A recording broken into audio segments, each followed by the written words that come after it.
Good evening, everybody. My name's Jack. Welcome back to Talk Openly. I'm here with my super excellent and wonderful and joyful friend Daniel. Hello, Jack. How are you? Good to see I'm you. doing good to see you too. I, I'm kind of mixed up in my brain right now. I think I'm feeling a little bit like I have a mixture of like just wild excitement for no reason in particular, but also just yeah, kind of a weird day of just sitting and doing a training all day. So I'm a little bit like, now I'm ready to go. Oh, bring that energy. We could use it. You can This use is it. great. Yeah, Yeah. yeah, great. We'll channel it into this discussion about ethical discipline. Yeah, yes, which yes. It's somewhat has to do with restraining the sense doors and excitement, right? So something that will be good for me tonight. Yeah, you got this. We'll see how it turns out. Thanks, buddy. Yeah. Um well, yeah, tell me what's going on. What's your week been like? Oh my gosh. Fascinating actually. So I had Darshan with Lama on Friday.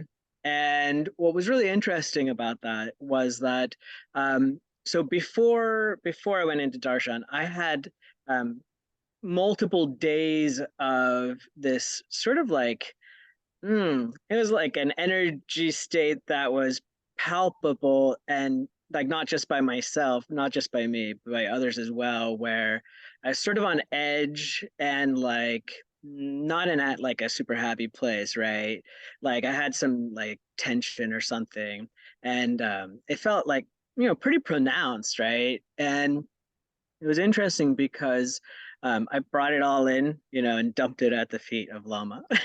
Yeah. you know and what was really cool about it was, so we had, of course, like a really good discussion. He gave me just some very excellent teachings, um and what was really cool about it was that when I left, I was like, wow, I feel different. Like I feel quite different.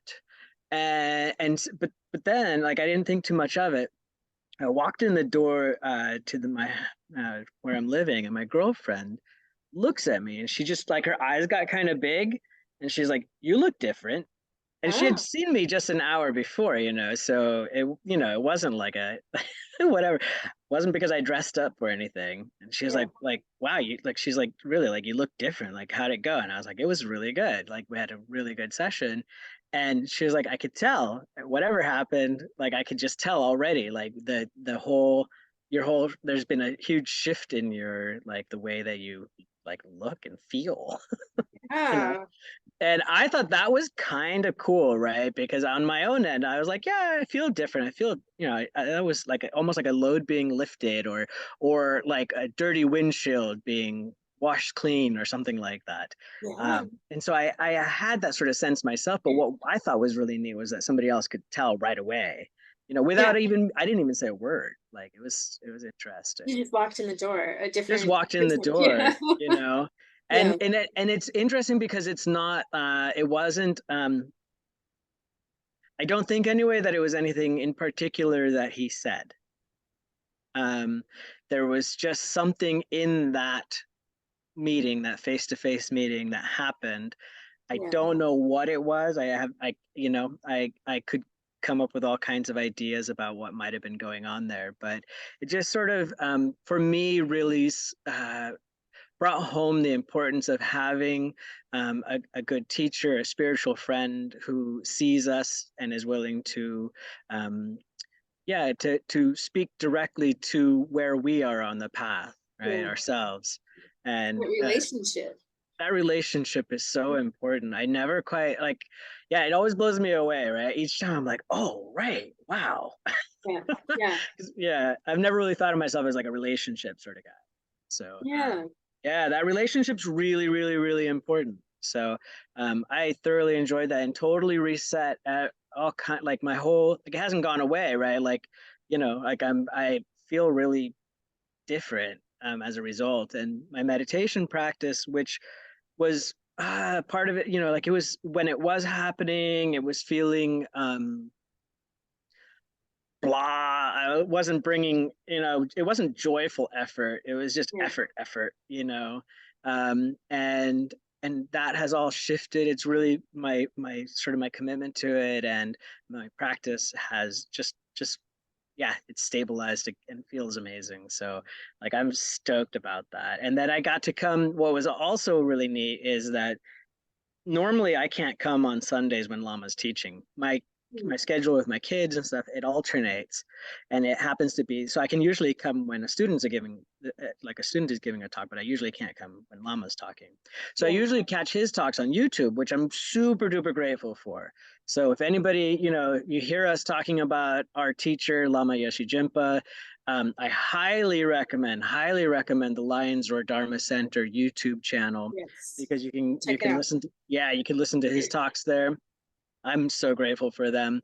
And so, but I got to come on Sunday, Nice. and Lama was teaching, and it was just like fantastic, because it's being receiving the teachings directly from him, and also being with the sangha on those days. Like it tends to fill out a little bit more, and then we have like a potluck lunch afterward, and that was really enjoyable, seeing everybody hanging out together, and yeah, just beautiful. So yeah, I'm super excited, and like about, Yeah. like I've there's some fresh air in here, so to speak. Yeah. In the sales. Yeah, for sure.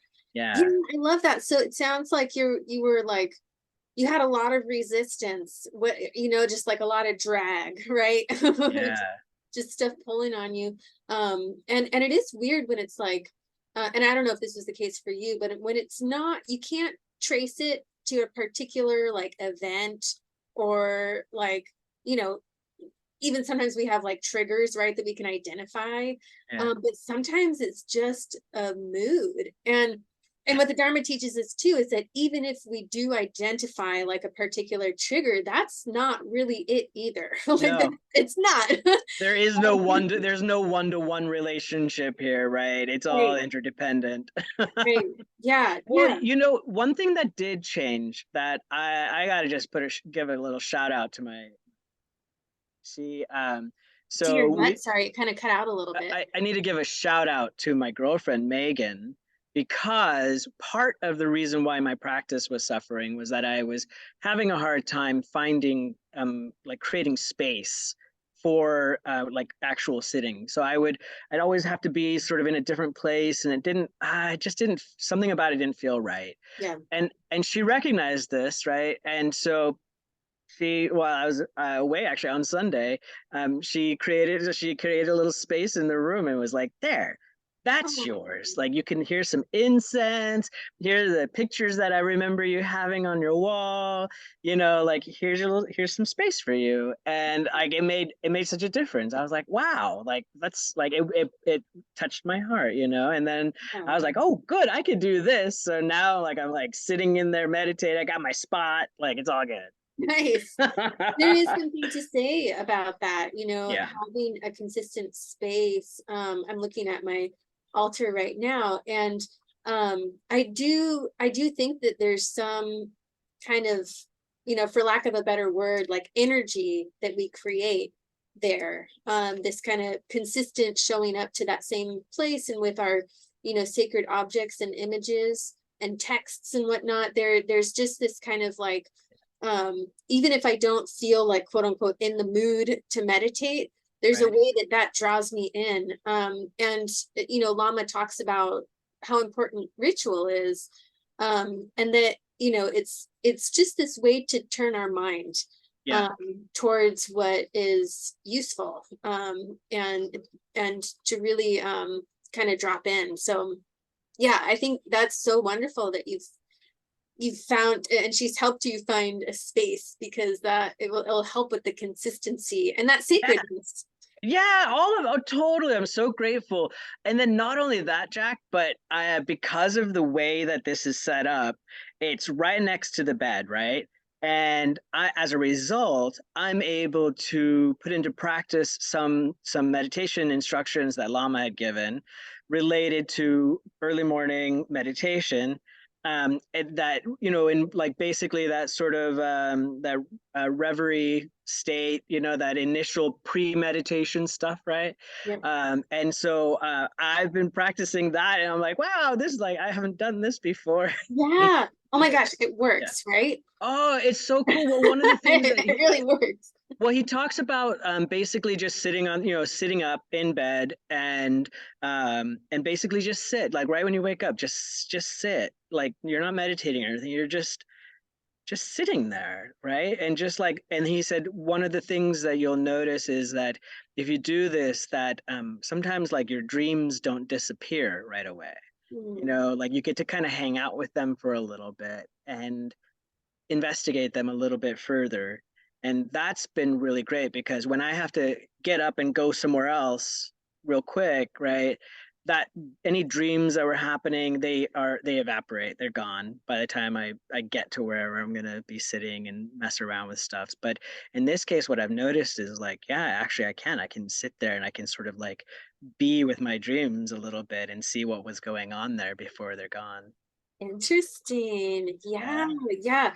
I I haven't done much kind of like dream analysis, but I do imagine that there, especially with like our meditation practice, and we're, you know, moving along the path, that there's ways that our consciousness is going to be doing some stuff when we're asleep. And then I know that there's also like the sleep yoga where, practitioners who like have been trained in how to do that, that you can actually use your time in sleep as meditation, Right. which is just mind blowing. That there are people in the world who really are just so committed to practice that they're also Yeah. willing to use their sleep time, which Right. like Right. for me, I'm just like, I do have such an attachment to like sleep and a little bit of laziness and being in bed and cuddling up. Like I don't see that as a meditation space, but I really I'm interested in that, and would maybe, yeah, that's an eventual practice I can learn, eventually. Yeah, yeah, we'll grow in all of these practices, Yeah, no doubt, along the way. yeah, But I'm so happy. Like I'm like when the going gets a little tough, yeah, right? Sometimes it's just like it can be disheartening, and then of course our delusional mind is like it's always gonna be like this, and yeah. It's like like I'm. this is the real state, That's actually. right. All that nonsense. It's never going to change. I'm hopeless. I should just give up. I'm never going to make it. Yeah, Everybody else is better at this than me. And yeah. Oh gosh, all the things. Yep. all of that. Right. Yeah. Yeah. It's funny. So we get to catch ourselves being a little delusional from time to time. Yeah. Yeah. Well, and how great that, you got to meet with Mama, which I know for myself, when I've also been in states of kind of just like just really sticky, kind of sometimes despair, but just kind of like just dull and like not with it, not present with what I'm doing. Llama just has this way of like sharpening my mind, Yeah. just kind of directly in the moment. And yeah, it's just really wonderful because I same as you, leave those meetings feeling like I remember what I'm doing, right? That's right. I No. love the way you put that, Jack. I Yeah, leave feeling like I remember what I'm doing. That was yeah, beautiful. That was very well put. That was yeah, perfect. Yeah. yeah, because it's, we can easily get off course, Right. And he's just like, okay, hey, nope, yeah, there you yeah, go. course Uh, correction, you're right? good. Yeah, You were yeah, just a little bit off over here. It's okay. right, Or right. maybe you weren't even off. You just misunderstood something. Yeah, totally. Yeah, Yeah. and I actually had darshan with Mama on Saturday, and he reminded me about how in my shamatha practice, and I read this in books all the time, and I feel like I've heard it so many times, but it's so hard to get this, through my thick skull about how shamatha is, it's not about like coming down to like this relaxed state that I think meditation should be. And that actually he reminded me like, no, like that I am doing the training, right? Like I'm putting in the effort. And we were talking about that metaphor of having, the hand over the face, that we kind of, that's what our reality in samsara is like, is that it's like we just got our hand in front of our face. And if we could just, just move it, then we'd see the nature of things. But so much of the gradual path of Buddhism, which most of us will be on, right, is not being able to remove our hands right away. It's this kind of slow, like, oh, I'm starting to see stuff behind my hand, and it's really interesting. And then, oh God, it's back, Yeah. And so, like, I was reminded that, okay, my hand is no longer like directly on my face. It's maybe it's like an inch off. And so that's good. That's really good. So to take stock of those gains is really, really important. Yeah.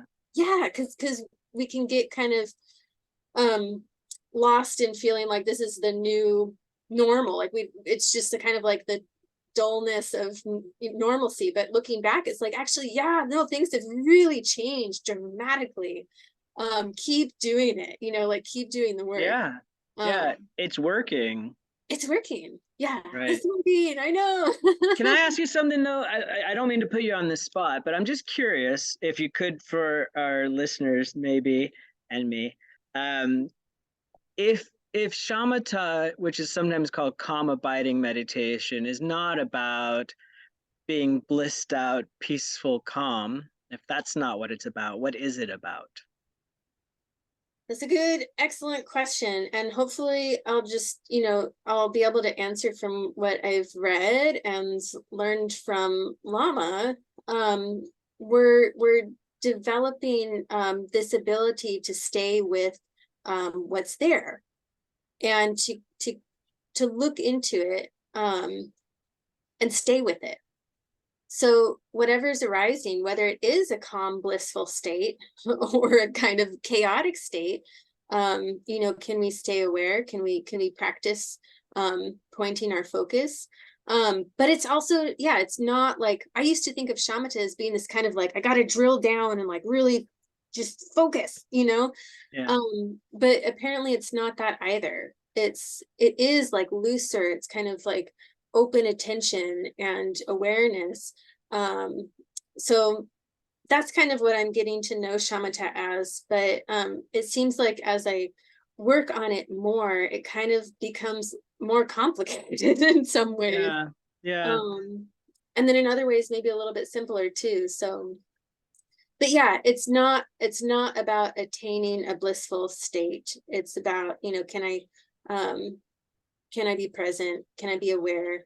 Can I be aware of my excitement and my dullness? And so there's practices where we use antidotes, right, to kind of come back to presence. And then there's other forms of shamatha where like antidotes aren't encouraged. Yeah. So yeah, it's just really, really fascinating stuff.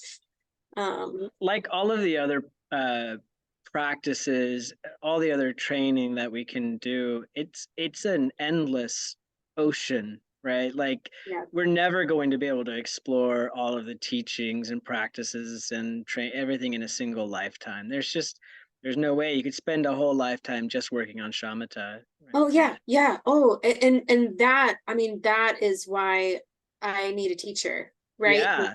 Yes. Yes. Because there are so Right. many directions, even within Oh, one form of meditation that you can go. And so to have someone who can say, listen, just do yeah. this, Right. like do this, study this, and sit. Yeah. And here's how, and with your particular mind. Because otherwise, yeah, it feels totally daunting. And the real problem with shamatha too is that the texts say that people can get really lost in attaining those very deep states of Yeah. bliss and calm and meditation, that they're kind of missing the other points of the Dharma. Yeah. So they're kind of just going after this blissful state, which is not, that's not being a bodhisattva. Certainly not. being able to be calm and present and aware certainly will aid you in your bodhisattva activities. And so we should be, Yeah. practicing and trying to do those things. But it to make that the path is like a misguided um misguided path. Yeah, absolutely. That's as Lama oftentimes uses the sort of analogy of, driving from your current spot to another spot, right? And you look at a map, you plan out your route and everything. He goes, and then there's nothing wrong with, taking an exit along the way and having a bite to eat or see some scene, right? Just like in our meditation, it's okay, it's fine, right? You have a blissful state, or you see all kinds of colors or whatever, and you have some happy moment. Great, that's fantastic, but that's not the destination. That's not what you're trying to do. It's just sort of like something that happens along the way, like filling up the gas and grabbing some snacks at the gas station. Right, yeah, that it is kind It'd of be weird. It'd be kind of weird to be like, whoa, we're now, that's it. We're here, right? totally, yeah, like, wow, this gas station is amazing. Right. I don't need to go anywhere else. I got nothing else to do. I'm just gonna hang and, out here. and technically that might end up being true, like Right. you can probably sustain Yeah. yourself living at Yeah. a gas station, right? But Uh, yeah, no, you don't want to stay no, there. no, no, no, not at all. Besides your darshan and whatnot, how you doing? I'm doing well, yeah. Yeah, I so this morning I kind of I made a commitment to wake up a little bit earlier this morning. I attended a teaching on a book that some of us are reading with Lama, and I was just kind of reminded, like, okay, if I really want to study at the level that I'm trying to, and with the schedule that I have, like, I really just do need to, I need to wake up earlier. And what was different for me this time compared to other times that I've had these thoughts around, like, oh, I gotta get on top of things, like I gotta wake up earlier, is that it's, it's pretty punitive. In the past it's been kind of like, oh, you're not doing it right, and you need to do this better, and the kind of like should haves, like I should be doing this. But what was different with this morning, and last night as I was preparing for this, was that I really just wanted to. Yeah. Like it's come to that, which I think had to be a gradual process, for me, of seeing, like, okay, yeah, this is actually just what's gonna work for what I want to be doing. Um, but I do think it took, like I've been for the last couple months, um, doing, my prayers and shamatha practice in the morning, but not really having much time for reading. So that's kind of what I'm tacking on, and I'm really not, adding that much more time, maybe 15-20 minutes. Yeah.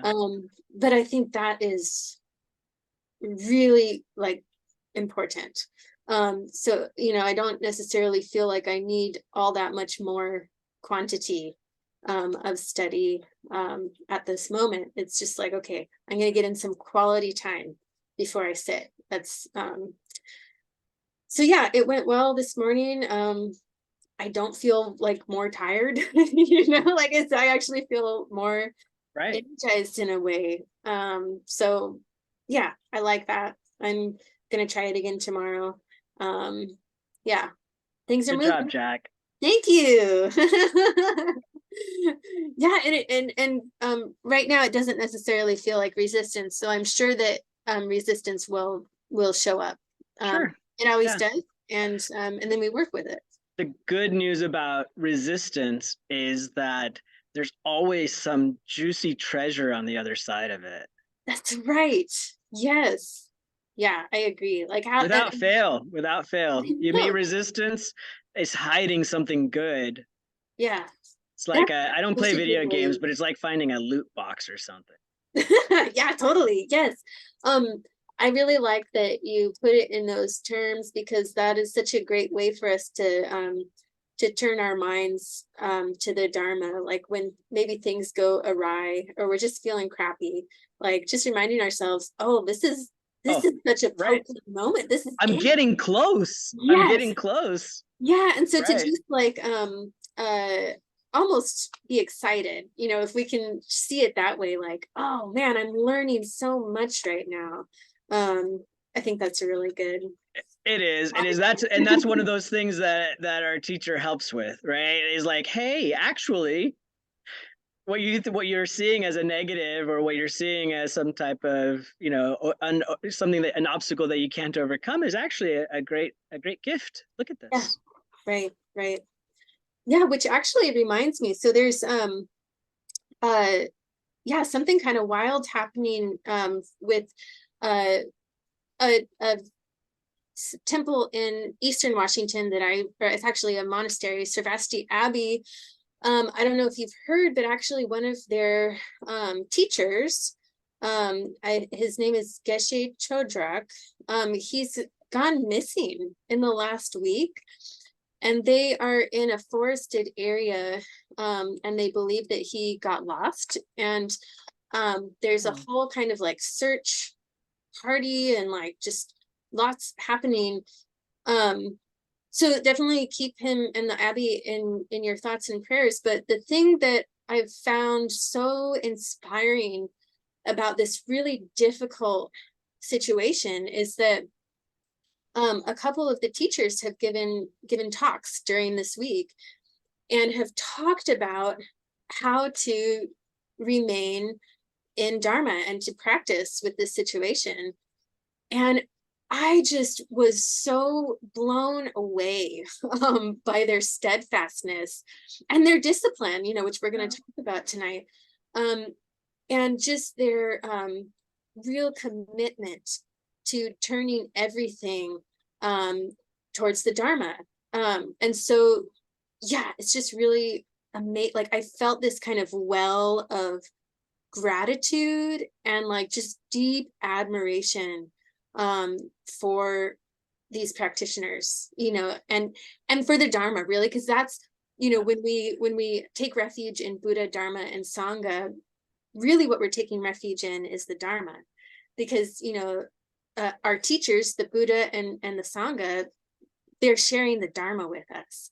And so I just felt so deeply that they were like, everything that they've been putting out is Dharma. And yeah, I really I wish for his safe return, and also just really admire the folks there. Yeah. Wow. Thank you for sharing that, Jack. Yeah, totally. Yeah, it's been kind of on the back burner for the Yeah. last few days. Yeah, Well, hopefully he gets found soon. yeah, yeah, I agree. Well, I think it might be some time for some mind training, isn't it? Ooh, a little Lojong slogan I coming know right up. last week we were a little bit caught off guard by our slogan. So maybe they'll give us an easy one this time. The Yeah, that this was challenging for sure. it I goes I, I was flabbergasted. the spirit in the computer is trying to to throw us off. Keep us on our toes. Mm-hmm. All right. All right. Okay. Number 38. Don't seek others' pain as a means to happiness. So let's see what Charlotte Chapgon says. Seeking happiness at someone else's expense is another common human trait, according to the Lojong commentaries. Absolutely. We all want happiness, but we tend to look for it in all the wrong places. And as a result, the pleasures and joys we experience can quickly degenerate into suffering and sorrow. Ain't that the truth? That is such, yeah. And I appreciate that what he says there about it can quickly, the kind of pleasure that we get from Yeah. taking joy in someone else's pain, how easily that just kind of degenerates. It's Mm-hmm. kind of like caustic, just pain, right? Like it doesn't Yeah. feel good to wish negative things on someone, or to take delight in their suffering. That goes away fast. So the one thing that came to my mind right when I saw this was that feeling of Schadenfreude, Yes. Yeah. and I'm guilty of it on a Oh, me number too. of occasions, right? Where there is this sort of like yeah, they got what's coming to them, or Yeah, something like that. And I think those are, if we catch ourselves, it's a really good opportunity for mind training, right? totally. Yeah. Because that's certainly not the direction that we want to be going. The people that cause the most grief in our lives and the lives of others are the ones who need our compassion more than anybody else, actually, right? Yeah. It's easy to feel compassionate and kind towards people who have sort of ordinary suffering, right? The kind that we can relate to pain and suffering, where we're like, oh, that poor person, and we have like pity Mhm. or whatever. But the people who, who we feel sort of deserve what's coming to them Yeah. or whatever, they're sometimes the hardest ones to feel, compassion or extend kindness towards. But they're Right. the ones who really need it. And this is yeah, this is an important instruction. Yeah, it is. Yeah, and even if it's just to try and turn our mind in the moment, because we have such a great example of it right now in politics. I think so many of us are probably watching the Donald Trump hearings and trial with a lot of that Schadenfreude, right? Where it's like, this jerk has been conning people for decades, and we just want to take him down, right? Yeah. Um, and there's I'm never going to be in touch with Donald Trump, so I can't directly give him compassion. But if there's a way that I can change in my mind my approach, whether it's saying like, um, yeah, just like I hope that whatever comes out of this, he's actually able to learn something. And then immediately, what happens when I think that is there's this immediate pushback of like, oh, you think he's actually going to learn something from this? Right, Like it's right. kind of like, and so that's really interesting to watch too. Is like, um, yeah, can't this battle that happens in my mind with stuff like that. It's Yeah, I'm glad that you brought that up. You remind me of something that our friend Marie Gillies had brought up or had mentioned one time, which was that she had wanted to do. She does our the Tonglen teaching around here, and she had brought up the fact that she had wanted a group called Tonglen for Trump. yeah. Uh, but that Lama has suggested that maybe world peace would be a better one. Uh, so it's Tonglen for world peace. Um, but I like the I, idea, right? I do. Like, I like that I mean, too. like, actually, it's not a bad idea to try Um, practicing. If that's a feeling, if you're feeling particularly angry or whatever towards either Trump or Biden or some other figure, public figure, it's not a bad idea to practice a little Tonglen with them. yeah, for sure. Yeah, and also, maybe starting with people who are a little bit easier might help. But even then, the easiest people in my life, I get so freaking annoyed by them, right? Yeah. So yeah, I actually I like doing public figures actually. me too. Yeah, no, Yeah, I like it too. Yeah. yeah, I don't know, it's weird. They don't seem particularly difficult. Well, I that's the feel like people interesting closer to part. me are more difficult. Yeah. And we talked about Yeah, that we did. recently, Yeah, where it's like when something's closer to you, it's actually much harder, yeah, because those people are directly in our space all the time. exactly. Um, and even though people like Donald Trump do things that have an effect on us, they're also, they're far. they're Right, they're not in my direct space. right. But yeah, yeah. I know I know there's some of our Sangha members who are like, no, I am directly affected by Donald. Oh, for sure, I'm for thinking of sure. one person in particular who just makes me laugh. Well, but that's the thing, is that actually some people are going to feel directly impacted, right, by certain and people, and and they it's true are, too. and so of We course are. they're going to feel more triggered by them, and it's going to be more difficult, for Right, sure. for sure. Yeah, and Yeah, yeah, rightfully, there are direct ways that all of us are being impacted, some of us more than others. So yeah, I yeah, get it. And yeah. yeah, and Tonglen. Sweet. All right. Well, thanks, Slow John Slogan Generator. All right. Do you see the beautiful image of Vajravarahi? Yeah, that's really, really nice. Wow, look at Yeah, those eyes. yep. Beautiful. Very All cool. right. So let me see if I can stop sharing here. Okay, there we go. Awesome.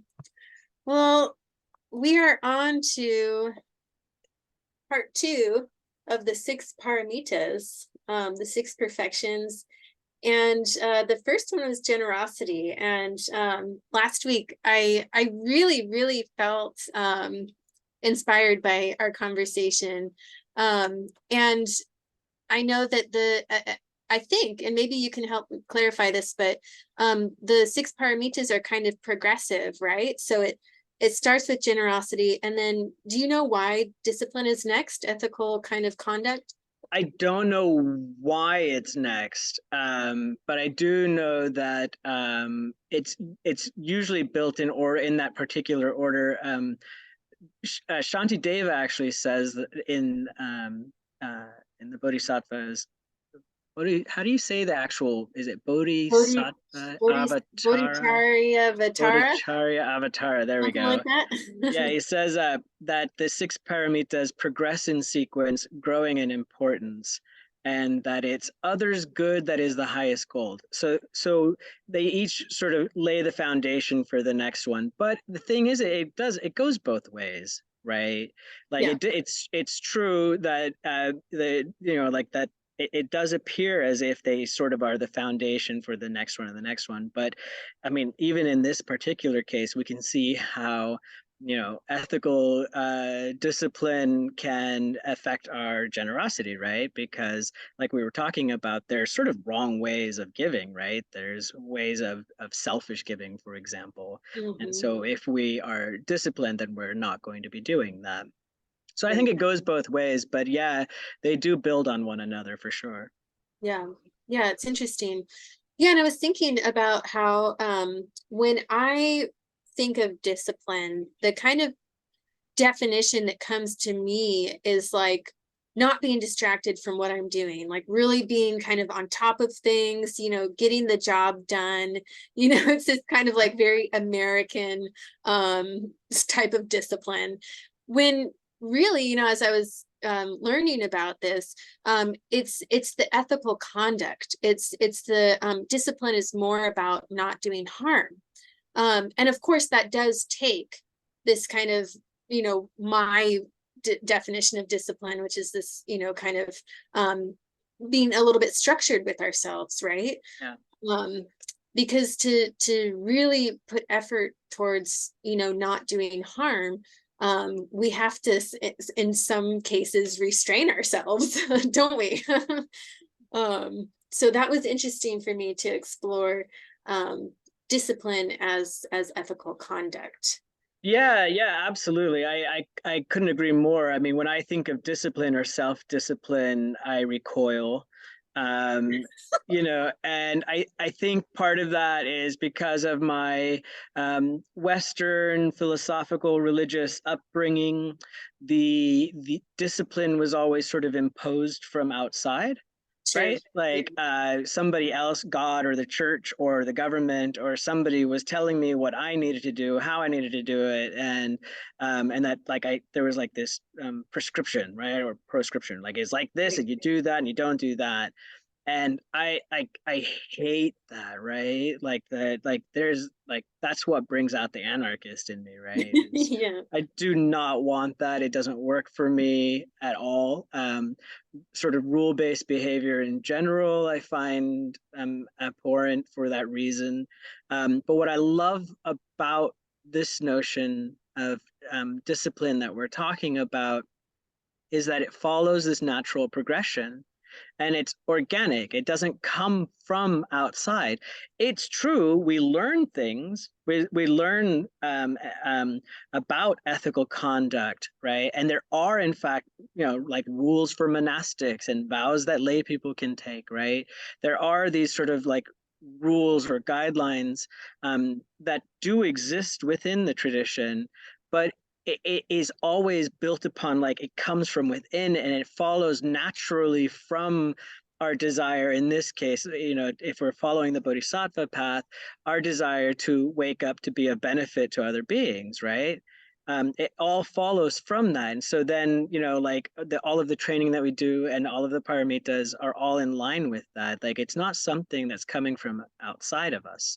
So Yeah, whatever we're doing, if we're living, if we're practicing this sort of ethical discipline, it's organic, it's natural, and is not imposed upon us from the outside. And that really struck me as being super important. absolutely. Yeah, yeah, that kind of that intrinsic motivation to become a what I like to say, what always kind of comes up for me is that I want to be a safe person for other people. Yeah. And, safety doesn't mean that I'm going to like, okay anything that people do, right? But to really become uh to loosen my ego and my desires so that uh I'm no longer kind of dangerous. I really, there's these ways that I've noticed over the last couple years um how kind of like obsessing over something, whether it be like a new album that I'm listening to over and over and over again, or like thinking about, like kind of getting wrapped up in like online shopping or something. There's this way that like this, yeah, just this kind of like shift in my attention towards something like that I want outside of myself that really, really changes how I act with other people. Because I'm like less attuned to people. I'm more up here. I'm just like thinking. Ah, Oh, I want that thing. I want to hear that song. And so I think there's a yeah. real shift in how people feel around us when we're going through all those motions of attachment or aversion, Yeah. it's really Yeah. interesting to feel that change. Yeah, it cuts us off. It cuts that connection, right? When we go, I've noticed that myself, right? Like when I go into that space of let's just say attachment, like you were talking about, right? And I'm wanting something, like that's not here now usually, right? Like and it presents itself in when I'm in relation with somebody else. If I'm up here thinking about something else, I'm not connected. That connection is like it's severed somehow or reduced. Yeah. Yeah, yeah, yeah. And you know, I think what has been so helpful for me have been the precepts and kind of helping me put some guardrails on some of that Yeah. behavior, that and it doesn't cover everything that I can get kind of sidetracked on, but some pretty big ones, right? Yeah. Yeah. Yeah. Yeah, what I love about them too is that the precepts are uh they can really, you can take them sort of at a superficial level, or you can kind of go deeper and you can see how that it can affect it can have a more nuanced understanding of them, right? And it can affect behavior beyond just the simple, right? Like I'm not going out and murdering people, right? I Right. never have, right? But the very notion, that I've taken a vow to not kill, if I sit with that, it can translate into other facets of life. Yeah, for sure. Well, and the one that I know we've talked about that we were kind of questioning, like, should I or can I even, take refuge and take these precepts? Is the fifth precept, right, about intoxication? And just like you were saying, I'm sober now. Like I don't use any kind of substance. I mean, I use caffeine, right? That's what I use, And caffeine sugar. and sugar. Um, but yeah, there's this way that like intoxicants have become not just things that I consume, but yeah, also things that I'm listening to, or like, am I becoming intoxicated by the news, right? Like that's something I have to really be aware of. And Yeah. I was listening to a video before this, and a teacher was describing how yeah, that sometimes our minds can get intoxicated that by like a rumor, like maybe we hear a rumor about ourselves, right? And so then that's all that, like our mind has just shifted towards that. Yeah. And so Yeah. that's kind of like an intoxicant in itself because it's totally changed our consciousness and shifted it away from anything positive, right? right, we've gone chasing that stick, right? Like we're off, like, not here, right? We're going somewhere else chasing that intoxicant. Yeah, for sure. Yeah, so it's kind of like it's all encompassing, which can feel kind of daunting, but yeah, I think that's part of our practice of mindfulness is like, okay, I'm just starting to notice like it's, intoxication can mean a lot of different things. And so where do I need to be a little bit kind of guarding my sense doors? Which is a practice of just kind of being aware of like the different kind of sense pleasures that I can take in, and how is that affecting me? How am I getting caught up in that? So yeah, I think it's like not that I have to kind of go to a cave and like drop it all, right? But that I just need to become kind of more conscious of how those things are affecting me. Absolutely. Yeah. Absolutely.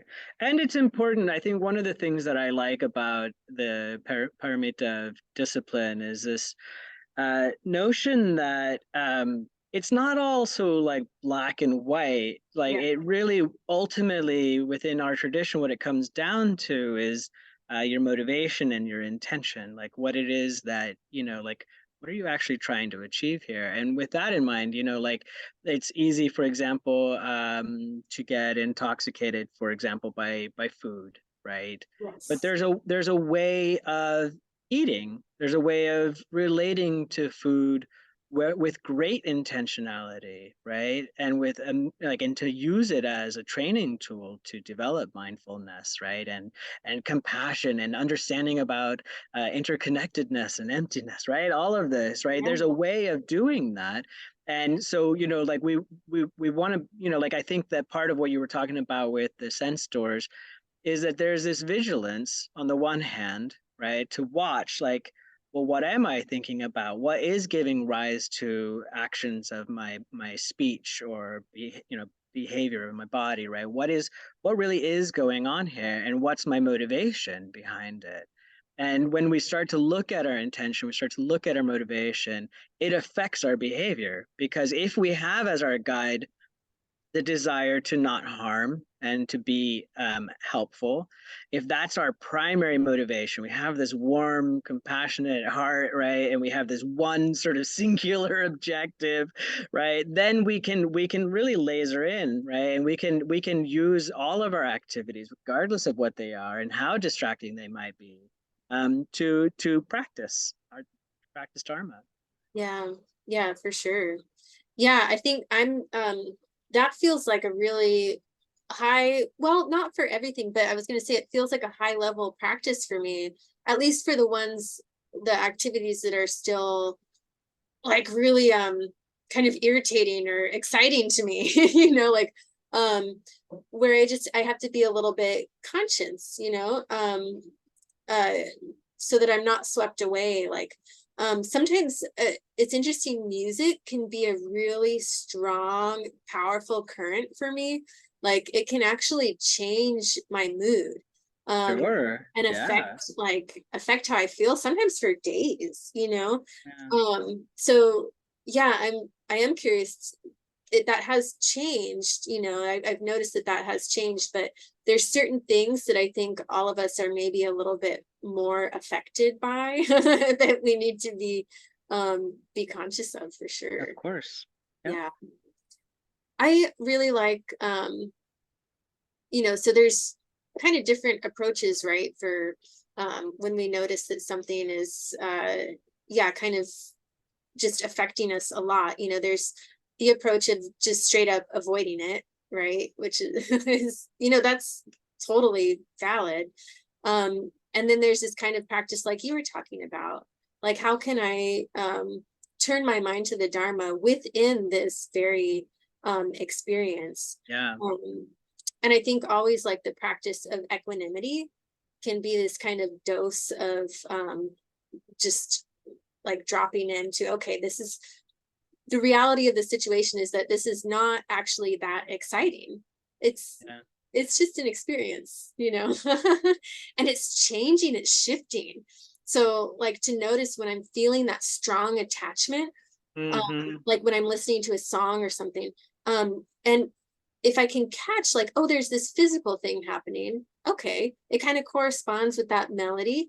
Um, Let me just kind of watch that, and recognize like, okay, that passes, and maybe instead of going back to that song 5 more times, what I can do is just recognize like, yeah, that was nice, and now I'm gonna do this other thing, Yeah. um Yeah. yeah. That's funny. You made me think of something that Lama said not too long ago, related to this, that was essentially about turning these um, mm, I don't know what they are, attachments or these certain experiences into sort of protector practice, which I found really fascinating, actually. He said, like, I don't drink, it's been a long time since I've had a drink. He goes, but sometimes, like I'll, at the end of a long day or whatever, I'll go home and, and I'll feel like, I'm not going to drink, but if I was going to drink, It's to be the today day. would be the day, right? Totally. And Yeah. then and what in the way that he said, and that can help to turn our mind, that we can actually look at that deep, that desire or that craving or whatever is going on right there, and we can let it sort of key clue us into like what's happening actually with ourselves, like a dashboard light, right? Like, and help us be like, oh well, I'm not going to do that, but I do know what will help me, right? I'm going to go to sleep, or I'm going to meditate now, or I'm going to read, or I'm going to call up a sangha friend or something to that Yeah. Yeah. Yeah. We're becoming pretty smart with our those things that activate us. Um slowly. It's a Slowly. gradual path, Jack, as you said. Yes. I don't claim any smartness around it, but maybe gradually. Yeah. Yeah. Yeah. Yeah. Yeah. Yeah. And um I think it starts with that kind of familiarity. And if we can also bring um, a little bit of humor, like, oh, there you go Yeah, again. yeah. Wow. Look at you. Oh, Oh, I'm starting to get to know you. yeah, Okay. yeah. Um, yeah, Isn't that precious? There you are again. right. I do think that that is part of a disciplined practice when it comes to like reminding ourselves of our path and where we want to be, is like, okay, I'm not going to whip myself into shape anymore, like that's, it just doesn't really work. So when I Mm-mm. notice, okay, I'm not exactly with the kind of ethical guidelines that I'd like, or I'm behaving in a way that Right. I find annoying or harmful or something. It doesn't help to be mean to myself. I feel like I have to say that over and over and Yeah. over again. Right. Yeah. Yeah, if that worked, like, first of all, I'm not capable of whipping myself very well. Right. But if I could learn to do that, it still doesn't appear to work. I haven't seen any signs of it working anywhere else. And, like we've talked about, like there's been times in the past, where we're like, really trying to whip ourselves, and then we're like, come on, somebody, Lama, whip me. Yeah. Yeah. There's like, no, no, no, that's not what we're doing here, right? That's Yeah. not it at all. We want to see clearly what's happening, and we want to understand the source of our suffering and how we're causing suffering for others, and we want to feel properly motivated to end that suffering, and we want to then learn how to do that, right? That's what we're on about. Right. That's what all this discipline talk is about, right? Is ultimately about, liberation from suffering, our own and that of others. Right. Right. Yeah, we don't want to shoot the second arrow, right? We Oh, don't need that second arrow. Like, yes, we recognize we are flawed sentient beings. We're making harmful mistakes all the time, but yeah, yeah, we don't need to shoot that second arrow of like self-hatred and yeah, just denigration that is exactly. so common. Yeah. Mm-mm. Well, Daniel, what comes next? Do you know? Patience. Patience. Great. So we're gonna Yeah, be, I'm pretty sure patience is next. yeah, great. Which Uh, is going to be interesting because I suspect, actually, I have not gone into it at all, but I suspect it's a little bit like discipline in that it probably doesn't mean exactly what I sort of initially think. yeah, Right? It might encompass a little bit of like being patient with, jerk drivers or something. It might involve some of that, but I have a feeling that the topic of patience is going to extend well beyond those sort of normal concepts. I agree. Yeah, there's always little nuggets, surprising nuggets to find in these trainings. And I feel like, I do feel like we're really just barely skimming the surface. Oh yeah. I gotta tell you, Jack, I came across something really wonderful. It is this amazing resource, but it's uh, a discussion or a writing, a teaching, if you will, from the Dalai Lama on the six perfections, the six paramitas. And you can find it on studybuddhism.com. I found it really quite eye-opening and interesting. The style is very easy to understand. The logic is all sort of like it's perfect, right? It all like lines up. This, then that, then that, then this, and it kind of builds on itself. And it's deep. I mean, it said the intro to the topic actually says that he is briefly talking about it, right? But Mhm. then you read it and it goes pretty deep actually, and so it just like it's another one of those, like the paramitas are one of those endless topics for Oh sure. But yeah. I do want to recommend it. It's an amazing writing. Awesome. So remind us what was it an article or a Yeah, it's book? an article called "The Dalai Lama on the Six Perfections," and it's on studybuddhism.com. Great. Thank you. Yes, there's some great stuff on studybuddhism.com. I also read an article by Alexander Berzin about the 10 destructive actions, like, the things to avoid. And that was really excellent. So, yeah, good resource there. Absolutely. Yeah. Well, thank you, everybody. It's always a pleasure. And just a reminder, if you're able, please make a donation to Lions Roar. We've got a donation tab on the website. Even just a few bucks, if you're a regular listener, we would super appreciate it. Heck yeah. Yeah. So super looking forward to next week, Daniel. Me too. I will patiently be waiting for our discussion next week. Thank you so much, Jack. I really appreciate this. Thanks, Daniel. Appreciate you Bye, too. everybody. Bye.